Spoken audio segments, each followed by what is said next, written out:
Hello everyone, my name is BlackWatch and welcome to another episode of How to Play. In this week's episode we're going to be taking a look at Dominic Brunsmeyer, also known as Bandit.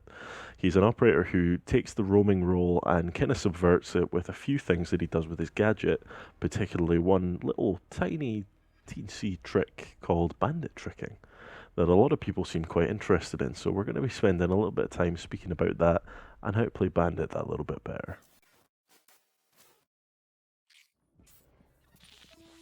As I mentioned in the intro there, we're going to be covering Bandit Tricking. That will come slightly later in the video, so if you want to skip straight to that, I'm sure I'll leave a timestamp in the description. Otherwise, here we're going to go down the usual route of profiling this good old operator. So, Bandit is a 1-armor, 3-speed defender, a member of the GSG-9 CTU, that's a German CTU, alongside his defending compatriot and fellow roamer, Jaeger, and the attacker's Blitz and IQ. It's a very well-rounded CTU. He has access to 2 primary weapons, the MP7 submachine gun, which is a very, very good submachine gun. It has a high rate of fire, disgustingly nice iron sights, as you'll see me use throughout the video and showcase right in front of you. They're very, very, very clean iron sights, probably the cleanest in the game.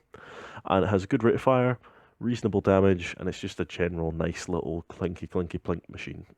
The M870 shotgun is his other primary weapon. It's the meme shotgun, it's the GSG-9 rush shotgun, it's everything you want to call it. And it can actually be viable. The trouble is that he has a very practical and very competitive SMG as his main primary weapon, so I'd recommend that over the other one. He has the P12 handgun, rather.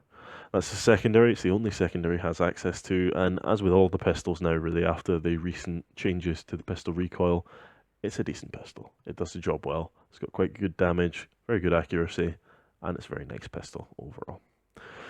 His secondary gadgets are barbed wire, which unfortunately, one of his saving graces was the fact that he had 3 spools of barbed wire. That's now being reduced to 2 after the new mid-season update that's going to be coming out. It's the White Noise mid-season reinforcement. Unfortunately, they are taking away one of his spools, so that makes it that little bit less enticing. And the other one is Nitrocell, which is now going to be picking up a bit more steam with Bandit, because it used to be almost a given that you would pick barbed wire with Bandit.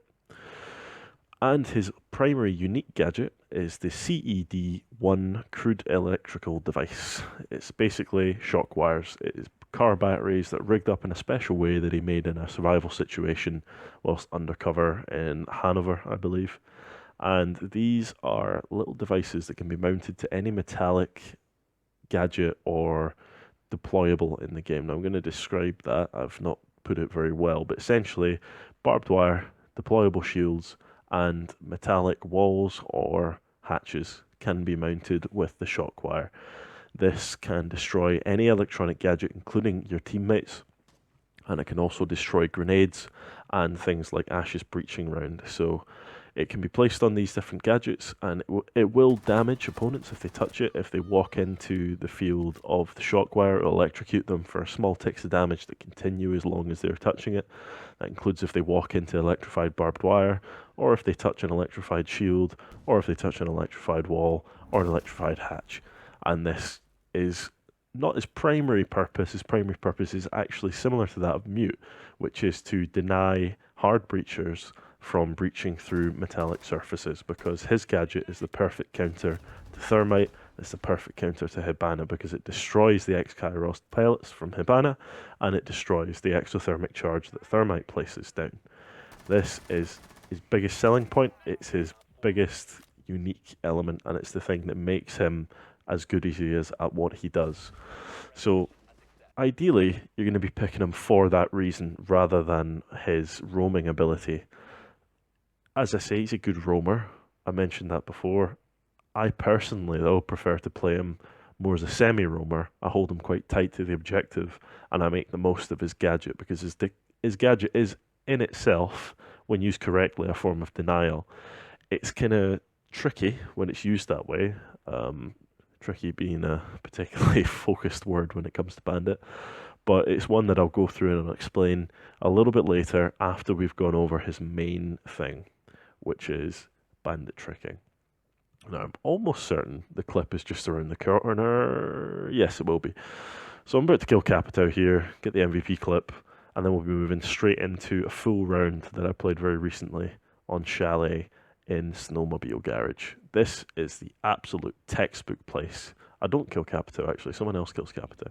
Anyway, here we are. Snowmobile Garage on Chalet. This is the #1 place for Bandit to Bandit trick. So you have to think of a lot of different things. You need to identify your workspace. Where are you? What are the external walls? Obviously, if you're playing ranked, you're going to know in advance where those external walls are and what the fear is and what you need to cover. So I've identified the workspace. We have one external wall, which can be breached by metallic breachers, hard breachers, such as Thermite and Hibana. So this is the wall that I'm going to be working on throughout the game. I put down a shock wire and barbed wire against the drone hole to try and destroy any drones that come in from there. Particularly, I'm thinking about shock drones that are going to be coming in there because they are very good counter for Bandit when he's working. After you identify your workspace, you need to set up very quickly. So you want to put all your gadgets out as soon as possible, apart from your shock wires. Those will stay in your pocket for the most part, but all your barbed wire, all your reinforcements, try and get them deployed. As you can see there, I missed one reinforcement, but at the end of the day, it doesn't matter too much here. Now, try not to always have both of your shock wires deployed on the wall at one time, or all three of them at one time. You basically don't want to do this, because if it gets EMP'd, it's going to be 2 bits of shock wire that go instantaneously for no reason at all. So what you want to do to try and counter that is identify the threat in advance. You want to know if you have a Thermite on the enemy team. You want to know if you have a Hibana on the enemy team. In a ranked game, that's almost always going to be the case. You're going to have at least one of those guys, but it's not always the case in casual. So sometimes you can just put down your shock wire, problem solved, they're not getting in anyway.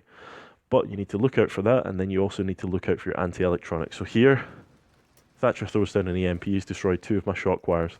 I hear the EXO being placed down, and so because I have my cans on, I can hear he's on the right side. I put the shock wire down on the right side and destroy the exothermic charge on the right side.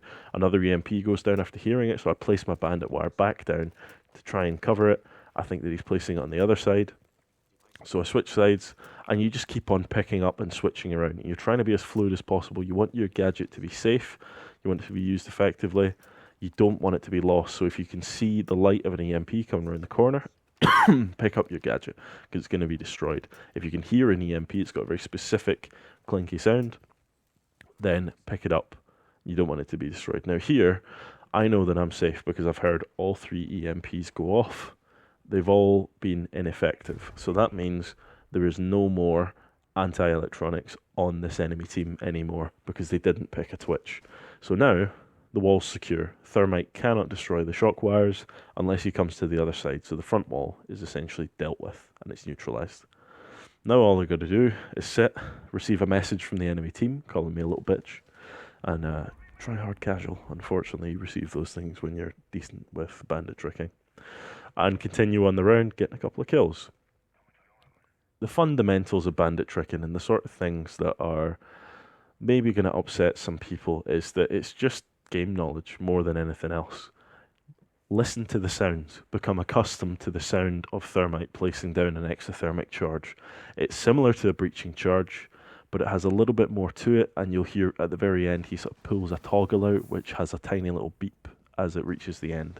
All these sounds you'll get used to. The Kairos launcher, it sounds like a little thump, followed by the sound of the pellets hitting the wall, and then spinning out into the full arc. You'll understand that sound, and when you do, you'll be able to counter it. In terms of Thermite versus Hibana in this situation, Thermite's scary because his fuse is slightly faster than the time it takes for you to deploy your shock wire. So if you were to deploy the shock wire almost at the exact same time as he were to set off his breaching charge, he's going to win that race and you're going to be blown up by the breaching charge.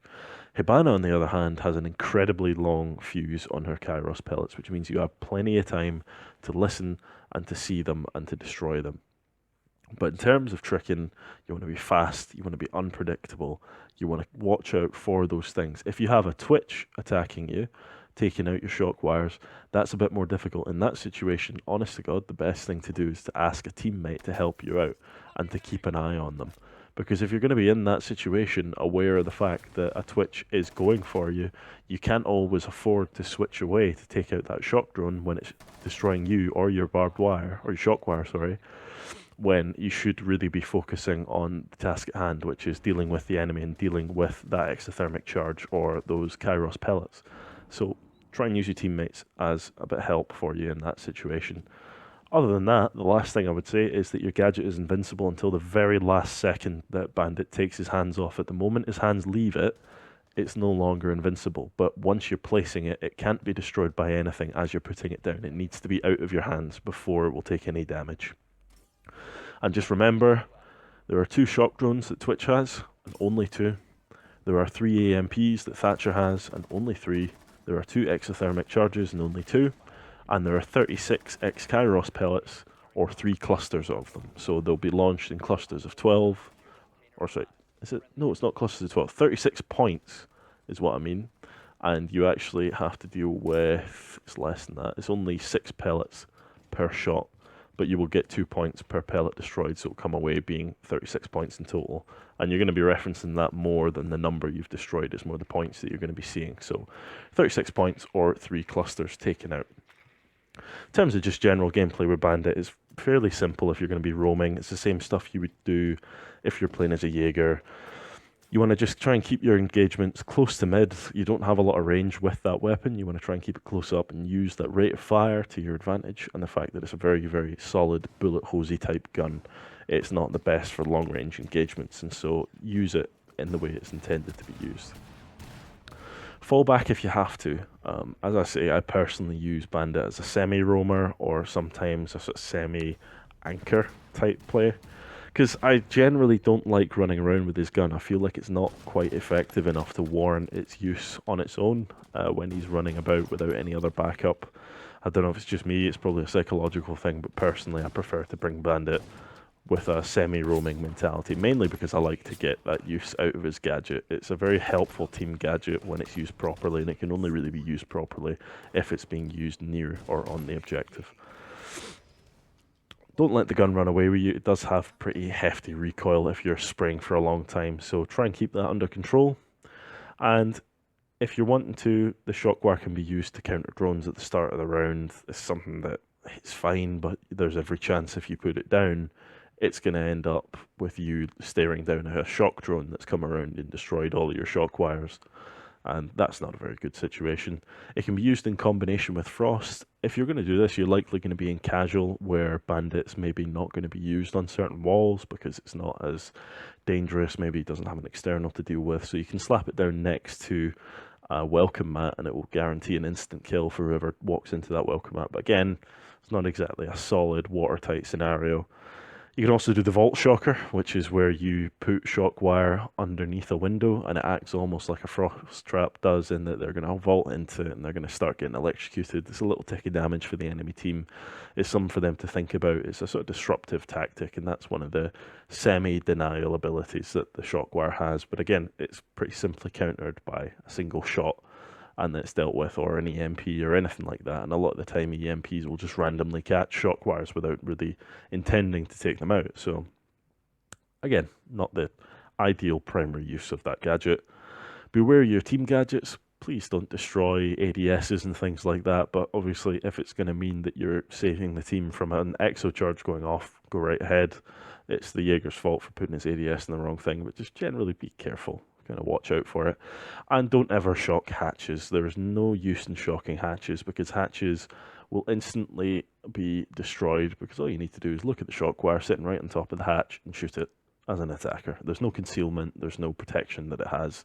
It's just a waste of a wire, so don't use it. Right guys, that pretty much wraps up everything there is to talk about when it comes to Bandit, and Bandit Tricking in particular. Apologies, this video ran over again, as per. But he's an operator who does have a lot to talk about. The technique is quite a complex thing, and it takes some time to get used to, but just be as confident as you can be. Learn those sounds, learn those timings, and the more you practice it, the more shock wires that you get off that destroy people's gadgets, the more fun you're going to have with this operator.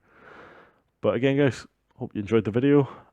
Just to let you know, in case you're interested, I've set up a Patreon. I know I'm an incredibly small YouTube channel, so setting up a Patreon is a bit ridiculous, but in terms of finances at the moment, I am struggling intensely, so I was kind of hoping to find some sort of avenue out of it. So I'll put a link in the description if you're interested. Absolutely, if you're not and you just want to watch the content, please feel free to continue going as you are, but any extra support that you may want to give me is greatly appreciated.